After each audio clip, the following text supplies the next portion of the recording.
Seorang wanita mengalami sesuatu yang aneh saat mengambil foto. Anaknya tanpa sengaja menumpahkan sedikit saus tomat di bajunya. Dan saat dia memeriksa apakah itu terekam di kamera, peristiwa aneh terjadi. Saat wanita itu mengatur kameranya, seolah waktu terulang kembali. Dunia terasa mundur. Dan saus tomat di baju anaknya menghilang. Seolah waktu kembali ke 1 menit sebelumnya. Ketika dia menyadari apa yang baru saja terjadi, dia melihat baju anaknya benar-benar bersih. Dia bingung, lalu bertanya kenapa di baju anaknya tidak ada noda saus. Tapi anaknya juga bingung dengan pertanyaan ibunya. Kegelisahannya semakin menjadi. Apakah dia tertipu dengan ingatannya sendiri? Kejadian itu diamati oleh polisi yang ada di situ, yang menyadari kebingungan Daisy. Tidak mendapatkan jawaban dari anaknya, Daisy terpaksa melupakan hal tersebut. Tapi, ketika dia mengantar anaknya ke sekolah, kejadian aneh terus berlanjut.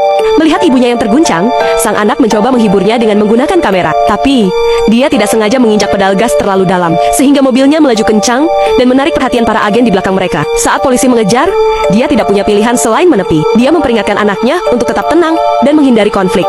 Tapi, polisi Dick yang sebelumnya mereka temui di restoran, mendekati mereka dengan penuh kecurigaan. "Kalian mau kemana?" tanya Dick. Daisy menjawab, "Saya mau mengantar anak ke sekolah." Tapi Dick tidak puas. "Apa kalian membawa senjata?" Daisy membantah keras. Tapi Dick terus mendesak anaknya. "Kenapa tadi ngebut?" Saat Dick akan membiarkan mereka pergi, matanya tertuju pada kamera. "Kalian merekam ya?" tanya Dick. "Waspada." Daisy buru-buru mematikan kamera. Tapi terjadi kekacauan setelahnya. Ketiganya berebut kamera itu. Lalu Daisy tanpa sengaja menekan tombol rewind. Dan seperti sebelumnya, waktu terulang kembali. Ketika dia sadar, semuanya terlihat normal. Anaknya masih memegang kamera, bingung melihat ekspresi panik ibunya. Dia menyadari bahwa kamera itu bisa mengulang waktu, dan hanya dialah yang ingat kejadian-kejadian ini.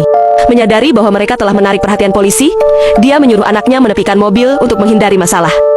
Sang anak tidak menyadari masalah yang tengah dihadapi. Mengira semuanya baik-baik saja. Saat Daisy keluar, ia merasa gemetar. Anaknya mengira sang ibu tidak enak badan. Tepat saat itu, polisi Dick mendekati mereka. Sang anak meminta tolong untuk memanggilkan dokter untuk ibunya. Tapi Dick tidak peduli dan berkata, mobil harus diparkir dengan benar dulu. "Persetan dengan mobil itu," kata sang anak ketika Dick mulai mengeluarkan senjatanya. Sang anak panik dan menekan tombol kamera sekali lagi. Dalam sekejap, waktu terulang kembali. Saat Daisy sadar, dia mendapati dirinya kembali berada di restoran yang sama. Titik awal dari semua kejadian aneh mereka.